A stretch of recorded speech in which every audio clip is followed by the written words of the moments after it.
हम ये नहीं कहते बेटा जा थोड़ी देर माँ के सामने बैठ तेरा चित शांत हो जाएगा, हम ये नहीं करते। हम उसको फ़ोन दे देते हैं, कुछ वीडियो देख लिए, कुछ कर लिए तो अपने आप शांत हो जाएगा। तो सबसे पहले हमें स्वयं से स्टार्ट करना है कि हम अपने चित्त को कितने समय तक अंदर रख सकते हैं। अंदर मतलब अपनी आत्मा में। आप फ़ोन यूज़ कर लो कोई बात नहीं है, बट जब आप ध्यान करते हो, जब आप ध्यान में बैठते हो या आप जलक्रिया में बैठते हो या आप पूजा में बैठते हो, आपका चित्त सिर्फ और सिर्फ आपके आत्मा में और श्री माता जी के ऊपर होना चाहिए। बाकी के आप जो 10 घंटे में आप फ़ोन यूज़ कर लो, जो भी यूज़ कर लो, जो भी करना है कर लो, बट जब आप पूजा में होते हो, जब आप ध्यान में होते हो या कौन से भी श्री माता जी की या सहज की चीज़ों में होते हो, आप अपने चित्त को अंदर स्थिर करो। और यही सबसे बड़ी बीमारी है हमारी कि हमारा चित्त इधर से उधर जाता है। अगर आप पहले ज़माने के देखेंगे, शुरू में सहयोग में बिल्कुल फ़ोन नहीं थे, बिल्कुल टेक्नोलॉजी नहीं थी, इतनी अच्छे से लोग सेंटर में आते थे, एक दूसरे से बातचीत करते थे, एक दूसरे की समस्याएं सुनते थे और उसका निवारण सब एक साथ बैठ के करते थे। आज सेंटर आधा खत्म होता है, लोग पहुँचते हैं, थोड़ी देर बैठ लिया, सबको भागने की पड़ी होती है कि हमें घर जाना है, हमें ये करना है, हमें वो करना है। लेडीज़ का है कि मैं तो बर्तन छोड़ आई हूँ, मैं ये काम छोड़ आई हूँ, मुझे ये करना है, मुझे सब्जी बनानी है, मुझे बच्चों का वो करना है। आधा चित्त वही। मैं ये कह रही हूँ कि अगर आप एक जगह पे हो तो आपका चित्त उसी जगह पे होना चाहिए। अगर आप माँ की पूजा में बैठे हो तो आपका चित्त सिर्फ माँ की पूजा में ही होना चाहिए। जब आप इस सेंटर से बाहर निकलो तब आप सोचो कि मुझे घर जाके क्या काम करने हैं, कौन सा काम मैं छोड़ के आई हूँ और मुझे आगे का क्या करना है, कौन सी सब्जी बनानी है, कौन सा टिफिन लेकर बच्चों को कुछ देना है, वो बात की सोच है। आपको बड़ी मुश्किल से एक टाइम मिलता है पूरे हफ्ते में सेंटर आके आपका ध्यान और आपका क्लियरेंस करना, तो उस टाइम पे आप अपना चित्त केवल आपके ध्यान में और क्लियरेंस में रखें। एक्चुअली श्री माता जी ने कहा था कि मुझे खोजी चाहिए ना, सहयोग में मुझे खोजी लोग चाहिए। हम खोजते नहीं हैं क्योंकि हमें सब कुछ एकदम ईजी मिल गया है, क्योंकि हमें पता है कि बचपन से हम गणेश जी को जानते हैं, बचपन से हमें पता है हनुमान जी कौन है, भैरव जी कौन है, श्री कृष्ण जी कौन है, राम जी कौन है। तो इस हम चीज़ को बहुत ग्रैंटेड लेते हैं। अगर सहयोग की सबसे बड़ी खोज किसी ने की तो वो सिर्फ फॉरेनर्स ने की है। उनको कुछ नहीं पता है, वो ए से जेड तक सीखे हैं सहयोग में आके कि उनको गणेश जी भी नहीं पता थे, ना उनको हनुमान जी पता थे, ना राम जी पता थे। बट अगर आप मुझसे सहयोग के बारे में पूछोगे तो मैं दावा करती हूँ कि 90% आपसे ज़्यादा नॉलेज लोगों को है। क्यों? क्योंकि वो लोग खोजी हैं, वो खोज रहे हैं, क्योंकि उनको नहीं पता ना बचपन से कि गणेश जी की क्वालिटीज़ क्या है, तो वो खोज रहे हैं कि क्या क्वालिटीज़ है, हमें क्या करना है। तो हमें जो वरदान माँ ने दिया है कि हम इंडिया में इस धरती पे आए हैं और एक श्री माता जी की ब्लेसिंग लेके आए हैं कि हमें बचपन से पता है कि हमें गणेश जी कौन है, हनुमान जी कौन है, बट उसको हम खोज सहज में नहीं रहे। जो श्री माता जी ने हमें बोला था कि इसको आपको खोजना है अपने अंदर। अगर आपको मुलाकात चक्कर पकड़ता है तो क्यों पकड़ता है? कहीं ना कहीं हमारे अंदर श्री गणेश जी की वो क्वालिटी नहीं है। आधे से लोगों को ये नहीं पता कि गणेश जी क्वालिटी क्या होती है, क्योंकि हम उसमें ध्यान ही नहीं देते। गणेश जी का मंत्र दे के बस बात करना, बट उस चक्रास की माँ ने कौन सी क्वालिटी बताई है उसको हम ध्यान ही नहीं करते। तो हमें सबसे पहले सहयोग में खोजी बनना है। अगर मेरी हीरा नाड़ी में असंतुलन है तो क्यों है, मेरे पिंगला नाड़ी में क्यों अगर असंतुलन है तो क्यों है, और वो एक तरफ होनी चाहिए कि मुझे इसको हटाना है। जैसे कि आपके कपड़ों पे कोई दाग लगता है तो आपको कैसे खराब महसूस होता है कि मेरे तो नई साड़ी थी, नया कपड़ा था और वो गंदा हो गया, फिर चलो उसकी गंदगी का क्या, उसको निकालने के लिए हमारे अंदर तड़प क्यों नहीं है?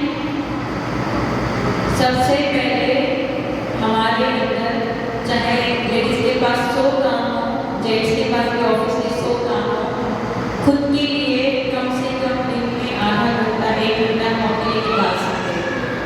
आप अपना स्क्रीन टाइम टेस्ट कर लीजिए कितना होता है। कम से कम आप फोन पे 1 घंटा यूज़ कर लेते हैं, ज़्यादा भी यूज़ कर लेते हैं, बट हम ध्यान के लिए इतना टाइम नहीं देते।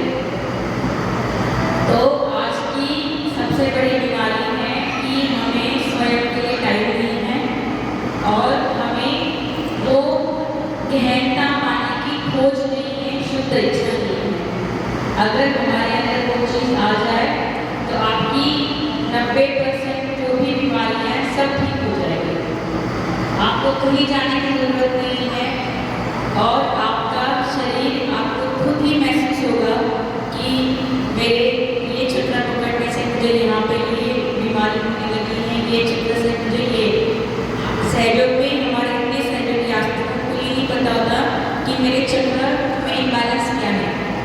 जैसे श्री माता जी ने बोला कि स्वयं में गुरु बनना है, तो आप कभी श्री माता जी के सामने बैठते हो आराम से कि पूछते ना कि बताओ मेरे हाथों में क्या चक्र है, मेरे नाड़ियों में क्या असंतुलन है, मुझे किस जगह पे पकड़ हो रही है।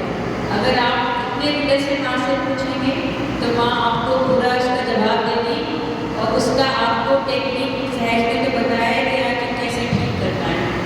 बट वही है, हमें शुद्ध इच्छा और हमारी खोज उस चीज़ में रखनी है कि हमें ध्यान करना है, हमें अपने आप के कहने में जाना है। तो ये सब चीज़ें हैं ट्रीटमेंट और ध्यान को लेकर।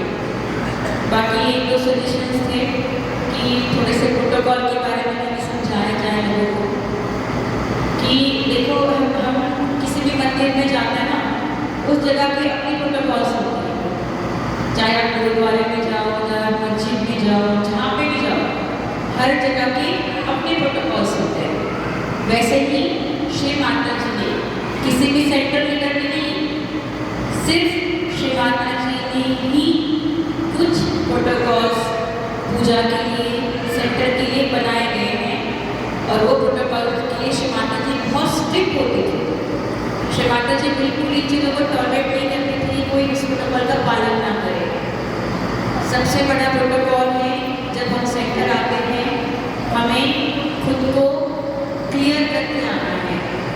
ये नहीं कि हम सेंटर आके क्लियर होंगे, नहीं, आपको सेंटर सिर्फ आपकी ध्यान की गहनता के लिए और कलेक्टिव के वाइब्रेशंस के उत्थान के लिए आना है, जो श्री माता जी ने बोला था। आपको घर से जल क्रिया करके स्वयं को क्लियर करके आपको सेंटर आना है। आई थिंक 50% लोग जल क्रिया करके नहीं आते सेंटर, नहीं आते ना। सबसे बड़ा प्रोटोकॉल ये है, श्री माता जी ने बताया था आपको सेंटर आने से पहले या पूजा से पहले, कोई भी पूजा से पहले आपको जल क्रिया करके आना है। जब आप क्लियर होके आते हो, जब आप सेंटर में बैठते हो, तो आप अच्छी तरह से जो श्री माता जी के द्वारा हमें परम चैतन्य आता है उसको आप ले सकते हो। तो सबसे बड़ा प्रोटोकॉल यही है कि आपको अच्छे से आपका क्लियरेंस करके आना है।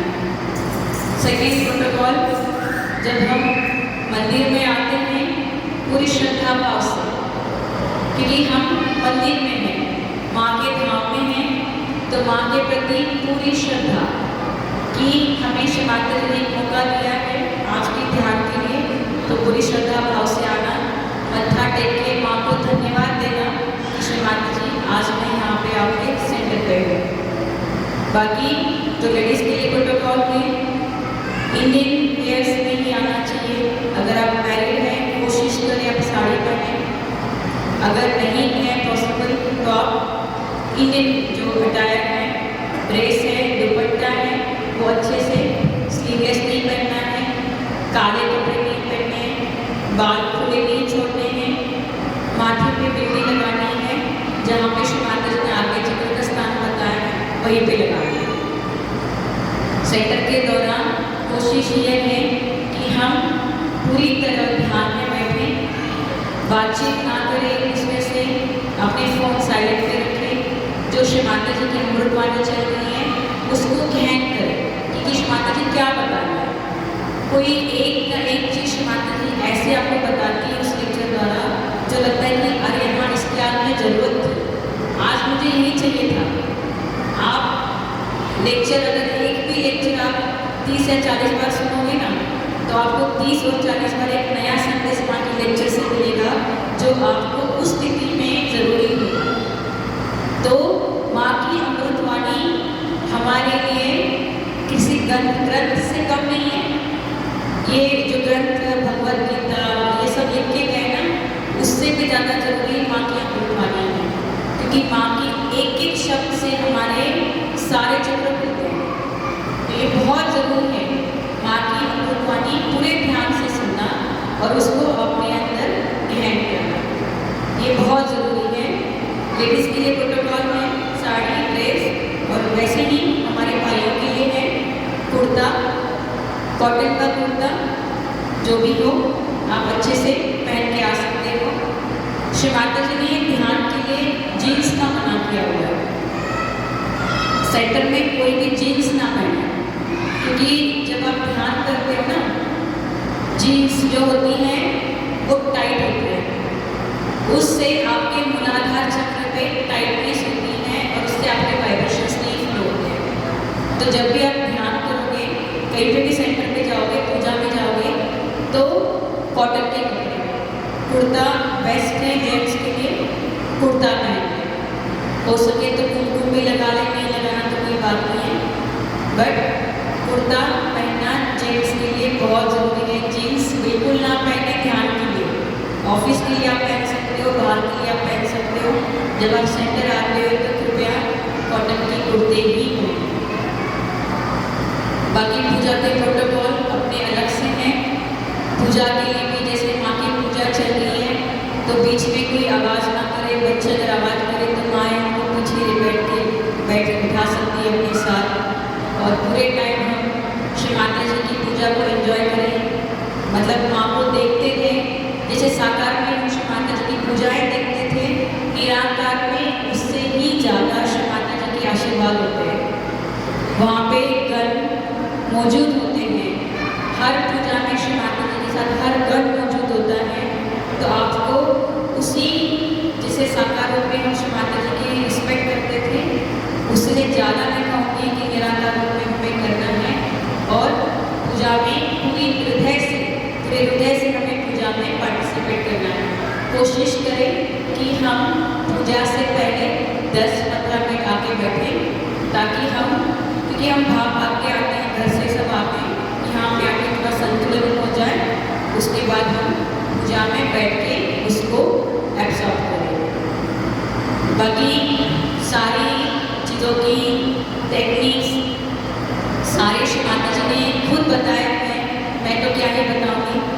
तो श्री माता जी की अमृतवाणी जरूर सुने। माँ के टॉक में माँ ने सब कुछ बता रखा है कि कौन सी बीमारी के लिए क्या करना है, कैसे करना है, सब कुछ लिखा है। पूजा के प्रोटोकॉल में माँ ने खुद बताया है। सेंटर लीडर कोई कुछ नहीं कहते हैं, वो सिर्फ श्री माता जी ने जो इंस्ट्रक्शन दी वही फॉलो करते हैं और उस चीज़ की हमें रिस्पेक्ट करनी चाहिए, सबको रिस्पेक्ट करना चाहिए। और आज की जो सबसे बड़ी कठिन समस्या है, सहयोग में प्यार खत्म है, आपस का भाईचारा खत्म है। तो हमें सबसे पहले श्री माता जी ने जो सहयोग का मेन था कि आपस में भाईचारा, आपस में प्यार बनाए रखना है। मैंने वहीं पहले भी बताया, सेंटर में लोग आते हैं, लेट आते हैं, जल्दी भागते हैं। पहले सेंटर में लोग आते थे, बैठते थे, किसी भी भाई की या बहन की समस्या होती थी सुनते थे, उसको हल करने के लिए कलेक्टिव बैठ के ध्यान में बंधन डालते थे और एक दूसरे से इतना मोहब्बत था लोगों को कि भाई वो बंदा एक दिन भी सेंटर मिस करता था, उसको पूछा जाता था कि बंदा आया क्यों नहीं। आजकल हमें पता नहीं चलता कि कौन सेंटर में आया, कौन सेंटर से गया, किसकी क्या समस्या चल रही है, किसको हम हेल्प कर सकते हैं। तो सबसे रिक्वेस्ट है, आप सेंटर जब भी आओ टाइम निकाल के आओ। आपके साथ जो नए लोग आए हैं उनको दिखना चाहिए कि कुछ अलग है। माँ ने बोला था सहयोग फैलाने की ज़रूरत आपको अपने मुंह से नहीं है, आपके आचरण से है। अगर आप किसी नॉन सहजों में कहीं पे भी रहोगे ना, तो लोग आपको देख के पूछना चाहिए कि दीदी भैया आप क्या करते हो जिससे आपका व्यक्तित्व इतना अच्छा है, कुछ अलग है। तो वो खुद पूछे कि हमें सहयोग के बारे में जानना है, आपको देखें। ये ना सोचे कि आप भी ऐसे तो हम सहयोग में कैसे आए, ठीक है। तो हमसे ही सहयोग स्टार्ट होता है, हमें किसी को बोलने की ज़रूरत नहीं पड़ती है। अगर हम अच्छे से अपना आचरण रखें, सहयोग का आचरण रखें, तो सहयोग अपने आप ही फैलेगा। और आपस में भाईचारा भाईचारा बना के रखें। आपस की समस्याएं सेंटर में आपने एक दूसरे को बताएं, बंधन डलवाएं। बहुत सारी टेक्निक सेशन आगे जी ने बताई है। कोई भी बड़ी समस्या नहीं है आदि शक्ति के सामने, हर समस्या का समाधान है। तो मेरी यही रिक्वेस्ट है सबसे, ध्यान करें, ध्यान की गहनता में जाएं और अपने आप को खोजें। जय श्री राम।